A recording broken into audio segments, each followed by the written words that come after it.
और पहली परीक्षा में 1,87,000 और दूसरी परीक्षा में 65,000 नियोजित शिक्षक उत्तीर्ण हो गए हैं।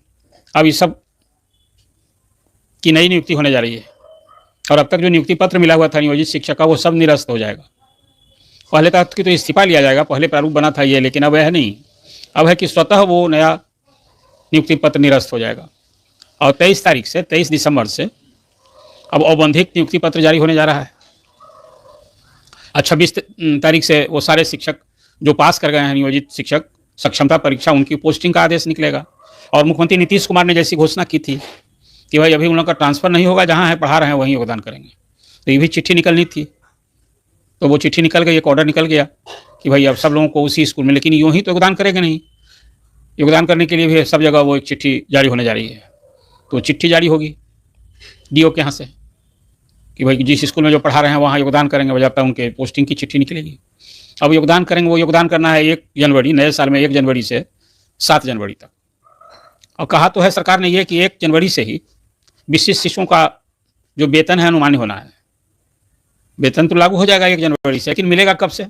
जब शिक्षक योगदान करेंगे, जिस तिथि को योगदान करेंगे 1 से 7 के बीच में, उसी तिथि से उनका वेतन मिलेगा विशिष्ट शिक्षक का, और उसी दिन से उनकी नई नौकरी हो जाएगी विशिष्ट शिक्षक की, और स्वतः विरमित हो जाएंगे नियोजित शिक्षक से, मतलब उनकी सेवा नहीं हो गई। अब यहाँ मूल सवाल है कि पुरानी सेवा का क्या होगा? जो 15 साल 18 साल 20 साल से काम कर रहे हैं उनका क्या होगा? उनका कुछ नहीं, उनकी सेवा का कोई उनकी गणना नहीं होनी है, सब नई की हो जाएगी। इसलिए मैं मानता हूँ कि 2025 अब शिक्षकों के लिए कुछ उपलब्धि है। वो उपलब्धि है कि सरकारी कर्मी बनने के लिए उन्हें बड़ी लंबी लड़ाई लड़ी, तो सरकारी कर्मी तो बनने जा रहे हैं। जिस दिन से योगदान करेंगे उस दिन से विशेष शिक्षक सरकारी कर्मी बन जाएंगे। तो सरकारी कर्मी को देश सुविधाएं मिलनी है, उसमें नई सुविधा क्या मिलनी है? अब एक नई सुविधा सिर्फ पेंशन की सुविधा, तो अभी तो सेवा करने की बात है।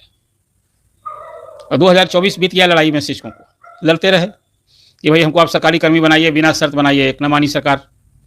बीपीएससी की परीक्षा हुई और बीपीएससी की परीक्षा में तो 2,17,000 शिक्षक नियुक्त हो गए, उसमें नियोजित शिक्षक भी शरीक हुए परीक्षा में, 28,000 नियोजित शिक्षक भी बीपीएससी शिक्षक हो गए।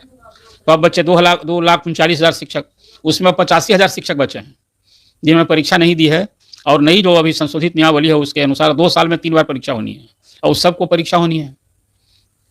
जो परीक्षा पास करनी है, नहीं करेंगे तो फिर वो नियोजित शिक्षक रह जाएंगे, उनको सरकारी सुविधा, सरकारी कर्मी की सुविधा नहीं मिलनी है। लेकिन अब सवाल सबसे बड़ा है कि विशिष्ट शिक्षकों को इस सरकारी कर्मी बनने का क्या लाभ मिला?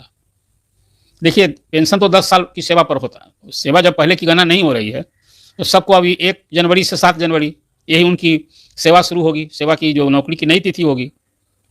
तो 10 साल जब सेवा करेंगे तभी ना पेंशन मिलेगा। हाँ, एक बात है कि चुनाव का साल है और सब तो नियोजित शिक्षक को चाहे अध्यापक को सबको यहाँ तो नियत वेतन मिलता है, नियत वेतन, डीए, महंगाई भत्ता, शहरी परिवहन भत्ता, ये नहीं मिलता है, किराया, तो ये सब कुछ मिलेगा। लेकिन मुझे लगता है कि नियत वेतन में निश्चित रूप से चुनावी साल में कुछ बढ़ोतरी होगी, ये घोषणा अलग से होगी। इसलिए कि नियमावली में ही उल्लेख किया हुआ है कि सरकार ये जब चाहेगी वो संशोधित करके वेतन बढ़ाएगी। कहीं वेतनमान तो है नहीं, उनको वेतनमान नहीं है, नियत वेतन है। तो सरकारी कर्मियों को दूसरे सरकारी कर्मियों की तरह कोई पे स्केल नहीं है। अब एक सवाल है कि भाई जो नियोजित शिक्षक काम कर रहे थे, अब नई नौकरी हो जाएगी तो जो वेतन पा रहे थे उतना तो संरक्षण मिलना चाहिए। सेवा निरंतरता की लड़ाई तो मैं प्रारंभ से कर रहा हूँ, वो तो अपनी जगह कायम है। और प्रोन्नति की भी लड़ाई वो अपनी जगह कायम है, हाईकोर्ट से ऑर्डर भी हुआ लेकिन तो सरकार तो अब कहेगी कि भाई जब आपकी नियोजन इकाई बदल गई, अब तो एक तरह से कहिए एम्प्लॉयर ही बदल गया। पहले सारे नियोजित शिक्षक नियोजन इकाई उनकी कौन थी? नगर निकाय और ग्राम पंचायत। तो जो विशिष्ट शिक्षक बन गए तो सरकारी कर्मी हो गए, तो सरकार के नियमों से सब कुछ होगा। एक और बात हुई है नियमावली में, आपने देखा ही है कि भले एक राहत मिली कि भाई 5 बार परीक्षा का अवसर मिलेगा, पहले 3 बार था, और जहाँ अभी काम कर रहे हैं वहीं ट्रांसफर। लेकिन देखिए, शिक्षकों का ट्रांसफर तो होना ही ना है। मुख्यमंत्री ने भी कहा है कि भैया 5 बार सक्षमता परीक्षा हो जाएगी तब ट्रांसफर होगा। और जो अभी विशिष्ट शिक्षक नियमावली है ना, उसमें तो स्पष्ट है कि भाई विशिष्ट शिक्षक की जो सेवा है ना वो ट्रांसफरेबल है। और अब पहले तो ये जिला संवर्ग था, अब तो राज्य संवर्ग हो गया है विशिष्ट शिक्षकों। सरकार जब चाहे जहाँ चाहे राज्य के किसी कोने में तबादला कर सकती है। और उसका भी अब फरमान तो जारी हो ही ना गया है कि जो स्कूल से गायब रहने वाले शिक्षक हैं, अनुपस्थित, अभी अनऑथराइज अनुपस्थित रहते हैं या हाजिरी बना के गायब हो जाते हैं, ये सब तरह की जो अनियमितता पाई जाएगी तो उनका तो तबादला होगा। तो निदेशालय स्तर से तो तबादला होगा ही। और डीओ को अलग अधिकार दिया गया है कि भाई आपको कोई शिकायत मिले या छात्र शिक्षक अनुपात या विषयवार जहीं इसको संतुलित करने के लिए आप अपने स्तर से डीएम की अनुमति से ट्रांसफ़र कर सकते हैं। और एक और फरमान जारी हो गया इस सब कुछ के अलावा कि कहाँ से कब मिलेगा, ये सब तो शेड्यूल जारी हुआ है। विशेष एक और हो गया है अभी फरमान जारी कि भाई अब सख्ती दिखाएगी सरकार। नए साल में जो कार्रवाई होगी, एक तो आप सभी को मैंने चर्चा पहले भी की है कि अभी तो आचरण संहिता बनी है शिक्षकों के लिए, और अनुशासन के लिए भी कोड जारी हुआ है, उस सबका उल्लंघन करने पर कार्रवाई होगी। एक और बात हुई है अभी कि भाई स्कूल में अभी कभी लगातार शिकायत मिल रही है। अभी तो जो एसीएस हैं स्कूल में फ़ोन करते हैं तो ये मालूम पड़ता है कि भाई बहुत सारे जो नज़दीक के स्कूल में शिक्षक हैं वो ऑनलाइन हाजिरी बना के भी निकल जाते हैं और फिर शाम को उसी तरह से ऑनलाइन हाजिरी बनाते हैं। तो ऐसे शिक्षकों के बारे में सरकार की समझ बनी है कि हेडमास्टर की संलिप्तता से या लापरवाही कहिए या फिर दबाव कहिए, कोई कारण से इस तरह से यदि शिक्षक हाजिरी बना के गायब होते हैं अनऑथराइज एब्सेंट, तो अब हेडमास्टर भी इनसे होंगे, उनके खिलाफ कार्रवाई होगा। अनुपस्थित रहेंगे तो उनके खिलाफ तो कार्रवाई होगी।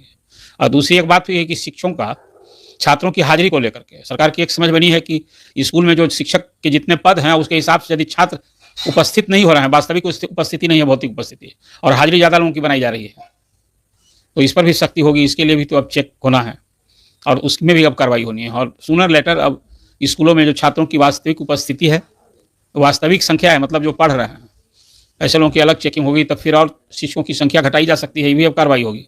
मतलब 2025 का जो वर्ष है वो अब शिक्षकों के विरुद्ध कार्रवाई का वर्ष होगा। ये भी इसको इस रूप में आप देखिए, ये शिक्षा में सुधार के लिए सरकारी कर्मी बन गए तब सख्ती ही सख्ती होगी। 2024 लाभ की लड़ाई में बीत गया और 2025 में जिस ढंग से सरकार के शिक्षा में सुधार की बजाय शिक्षकों को सुधारने पर अब ज़्यादा जोर दिया जा रहा है कि शिक्षक सुधर जाएंगे तो अब फिर पढ़ाई भी सुधर जाएगी। अब ऐसी सोच है, क्या कहा जाए। मैं तो ये मानता हूँ कि शिक्षकों के बारे में सरकारी सोच बदले, गड़बड़ करने वाले को आप आइडेंटिफाई कीजिए, लेकिन आप जरा देखिए आपके लिए जो आचरण संहिता बनी है वो क्या है। अब खाली आप विशिष्ट शिक्षक नहीं, बिल्कुल विशिष्ट व्यक्ति और आदर्श व्यक्ति के रूप में अब आपको दिखना है। आचरण संहिता तो यही कह रहा है और अनुशासन भी उसी ढंग से है। तो अभी विशिष्ट शिक्षकों के पदस्थापन को लेकर जो नया आदेश जारी हुआ है 23 तारीख से लेकर के और 26 तक फिर औबंधिक नियुक्ति पत्र, और फिर पुराना रद्द, नया भी कामयाब औबंधिक मिलेगा वो भी, और फिर सब लोग योगदान करेंगे। वेतन तो सुलभ तब होगा जब सबकी फिर डॉक्यूमेंट वेरिफिकेशन सब जांच होनी है कि जिन शिक्षकों को अब नियोजित से विशिष्ट बन के जा रहे हैं वो सब बिल्कुल दुरुस्त है ना सब तरह से, मतलब वही व्यक्ति हैं जो नौकरी कर रहे थे नियोजित शिक्षक की दूसरा के हैं। दस्तावेज जिस आधार पर वो सब कुछ 3-3, 4-4 परीक्षा हो गई उनकी, वर्षों से सेवा, बहाल हुए तो डिग्री, टीचर्स ट्रेनिंग, दक्षता पास जिसको पात्रता परीक्षा कहते हैं, और फिर ये पास हो गए आप सक्षमता परीक्षा, और तब भी अभी डॉक्यूमेंट वेरिफिकेशन का अभी चक्कर नहीं आपसे छुटा है। फिर जांच होगी तब वेतन भुगतान होगा और योगदान की तिथि से भी शिक्षक का वेतन मिलेगा। ये है फरमान। तो नए साल में स्कूलों में बदलाव तो नहीं है। जब 2,52,000 शिक्षक उसी स्कूल में पढ़ाएंगे तो बड़ा बदलाव तो नहीं होगा। हाँ, बदलाव होगा जो 38,000 प्रधान शिक्षक योगदान करने वाले हैं, 8,000 जो हेडमास्टर बहाल होने वाले हैं, और फिर जो Tier 3 में जो लोग सिलेक्शन हो गया है जिनकी काउंसलिंग, अब तो सब कुछ नया साल में होना है। तो नए साल में फिर Tier 4 भी होने वाला है जिसमें 1,30,000 शिक्षक बहाल होंगे, और अब अगले साल से तो शिक्षक रिटायर भी होने लगेंगे नियोजित शिक्षकों में अच्छी खासी संख्या में, तो उनको पेंशन कहाँ मिलेगा। यह है स्थिति विशिष्ट शिक्षकों के संबंध में जो सरकार का फरमान जारी हुआ है, उसको आपको अपने अपडेट कराया है। मैं तो मानता हूँ कि विशिष्ट शिक्षकों के लिए भी ये सारा फरमान एक खाली यही उपलब्धि रह गई कि जहाँ पढ़ा रहे थे फिलहाल वहीं रहेंगे, लेकिन 2 साल में जब सब परीक्षा हो जाएगी सक्षमता की और बची 3 परीक्षा, तो ट्रांसफ़र तो होना ही है। और फिर जो नई नीति बनेगी ट्रांसफ़र पोस्टिंग की बननी है जिसमें जनरल ट्रांसफ़र होगा। अभी तो विशेष समस्या वाले लोगों का हो रहा है ट्रांसफ़र, वही संख्या बहुत है 1,62,60,000।